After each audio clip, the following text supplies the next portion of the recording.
problema, merong sagot na kay saya. Sa simpleng bagay may diskarte, laging handa, thinking everything. Kahit anong hamon, hindi uurong makista, tuloy-tuloy lang to. Dito sa vlog, sama ka na. Abot ang pangarap, basta pwede ka. Maski TV ka na ng akiray, thinking everything, walang imposible. Sa channel, ikaw ay inspired, kaya natin to. Magandang araw guys, Tuesday morning. Meron tayo dito ng isang Eureka na wall fan. Eureka na wall fan, walang power. Tinesting ko na to kanina, walang power. So buksan na lang natin at para ma-check natin. Automatic to pag walang power, pumutok ang fuse. Siyempre, pumutok ang fuse dahil sa overheat. Yan, common problem.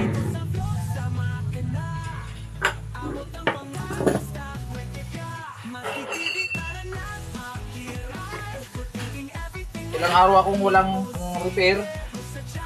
So puro food lagang pinagagawa ko, senior. Puro luto. Ganyan ako basta pag wala akong DIY, wala akong repairs.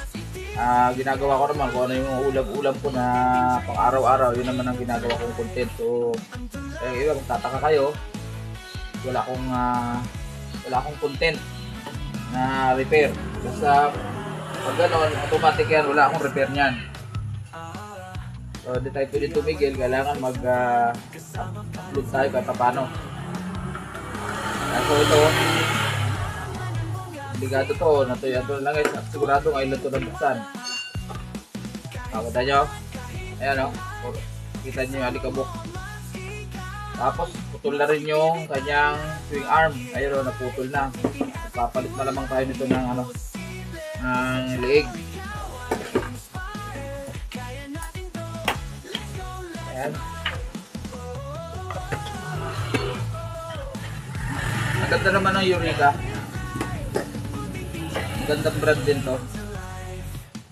Ayan o. So makita nyo ngayon pa lang bubuksan. Ayan o. Wala pang mga tama yung tornilyo. Pero nakapagpalit na ng kapastor. Ayan o. Hindi pa nabubuksan yung motor. Tanggalin natin. So, hindi ko napapakita sa inyo para hindi masyado mahaba ang ating video. At bubugahan ko muna ito ng hangin sa labas. Okay, konti lang naman. Ito lang ang marami oh. So makita nyo ito ayan oh. Yung pinaka swing arm nya naputol na yung pinakang kabitan ng swing arm dito sa leeg. So obligado magpapalit tayo niyan. Okay, stop muna. So ito guys, nabaklas na natin. So ito ang nangyari ano. Nagputik na nga yan oh. Wala na. Sana okay pa yung shafting nya. Yung tuyo na, walang kalangis-langis. Lalo sa harap, meron din. Lalo dito sa likod. Ayan, sa likod yung nanikit. So ito, obligado, lalangisan natin. Titingnan natin muna kung okay pa yung shafting. Saka tuyo rin ng langis. Ayan, tuyo. So ito nangyari dito sa kanyang motor. Ayan o, tanong mo, sa sobrang init, lumutong na yung mga strap. Ayan o. Ayan o.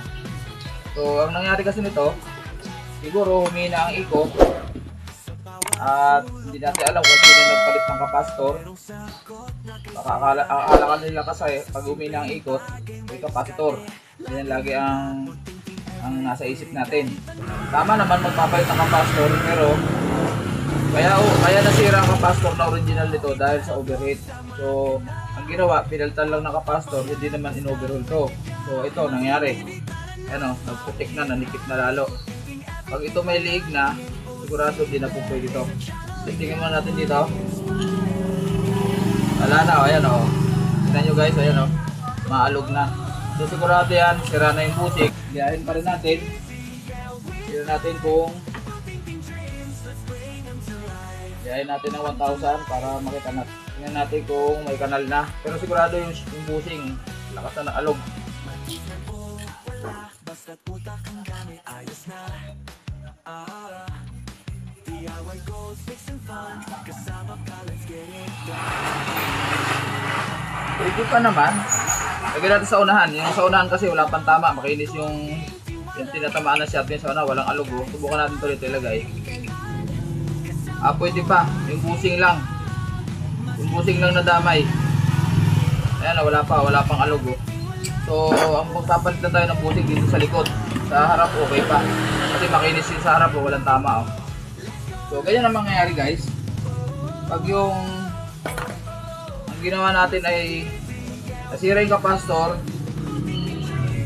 hindi natin overhaul, nagpalit na tayo ng kapastor. So, mangyari, matutuyuan ng todo hanggang pumutok yung fuse. So, ito wala ng power to, sigurado pati fuse putok. Tikpan natin yung motor niya, yan o. Mga strap ay putol-putol, ayan o. Sobrang init. Kasi nga, pinalitan niya lang ng kapastor. Pinalitan niya lang ng kapastor para umikot uli. Pero, hindi niya na-address kung bakit nasira yung kapastor. Which is karamihan, lagi ko sinasabi sa vlog ko is overheating. Hindi ko alam kung yung may-ari nag-DIY o pinagawa niya sa labas. Kita niyo naman iba na kulay oh. Kasi ang original na kulay nito is dalawang itim na yung kapastor. Kung may dugtong na, sabi nagpalit siya ng kapastor. Okay? So dito tayo magpo-focus sa motor kasi kailangan natin mapalitan yung kanyang fuse.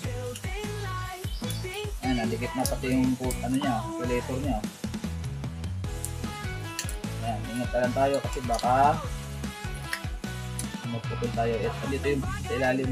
So, dahan-dahan tayo rito.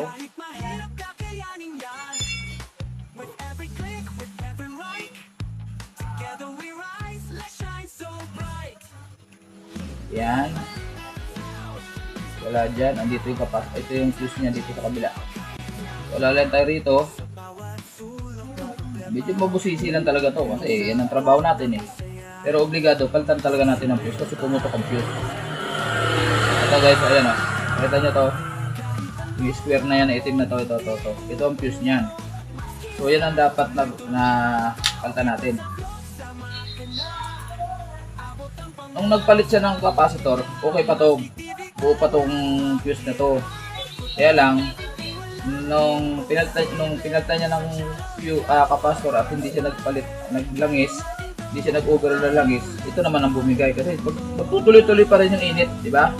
Kasi nga, kaya nga nasira, ulitin ko, yung capacitor dahil sa overheat.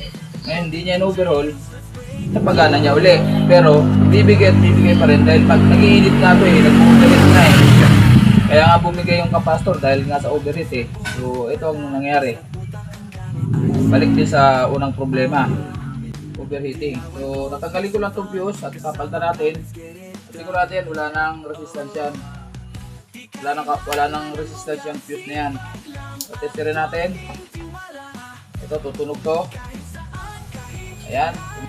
So, wala. Ibig sabihin, ayan o, wala nang continuity yung kanyang thermal fuse. Ibig sabihin, pumutok talaga yung fuse. Okay? Hindi ko na sa inyo papakita para hindi masyado mahaba. Kapag na natin ng thermal fuse.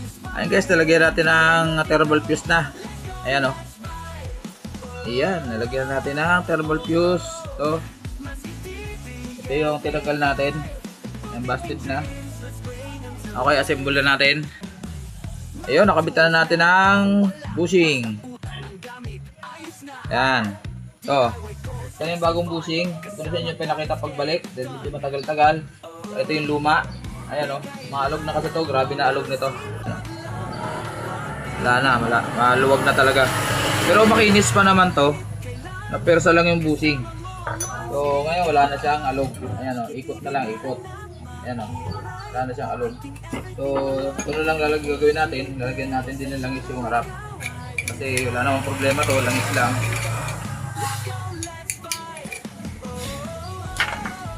Saka lang natin langis yung loob. Tama-tama lang. Tapos lagyan natin ng loob puntong tabuking. Lagyan din natin ang langis ito siyempre. Kabila. At balik na natin ito.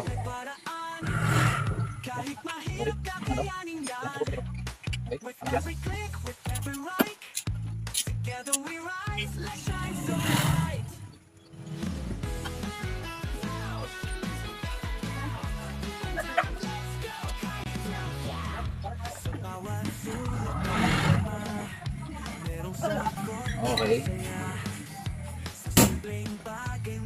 Ayan, testing natin. Assemble na. Okay, testingin na natin kung okay pa yung motor. Ayan, umikot. Ay, nako, baliktad. Baliktad ang ikot, guys. Ayan, oh. Umikot siya pero pabaliktad. So, pag ganyan na nangyari, guys, pag baliktad ang ikot, tama naman yung wiring. Wala naman tayong binago, naglagay lang tayo ng thermal fuse. So, may tama na yung motor nito, hindi na po pwede ito. So, obligado, palitan natin. Ayan, oh. Ayan, baliktad, eh, oh. Oh. Saka yung ingay niya, grabe. Ayan, oh, nagre-reverse. Ayan, nagre-reverse. Ayan, guys, oh. Ayan. Wala na, obligado talaga palit. Ito, nakakuha na tayo ng motor. Ito, parehas. Parehas din yung loob. At parehas din dito. Importante kasi, ayan, sakto yan. Bago natin lagyan ng fuse. Ayan, oh. Okay, so lagyan natin ng fuse. Hindi ko na sa inyo papakita. Kunin ko na lang yung fuse dito dahil buto. Lilipat natin dito. Hindi ko na papakita dahil para hindi mahaba. So ito, nalagyan na natin ng thermal fuse. Assemble na natin. Isa na natin ang konti ito.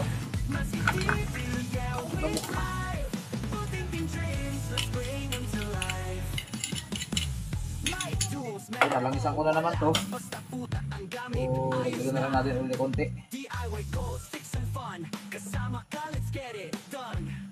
Yan.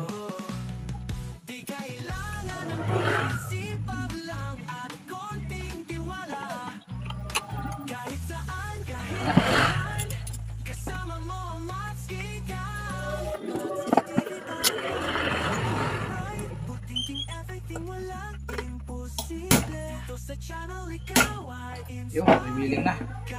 So, idudugtong ko lang muna to at kukumpletin natin yung tornilyo. Dudugtong ko lang, hindi ko na sa inyo papakita.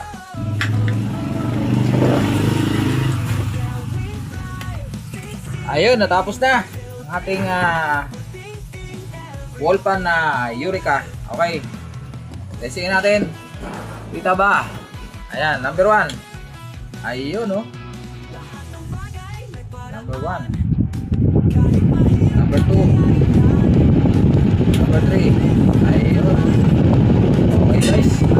Tapos na natin ang ating project. So, ito yung ating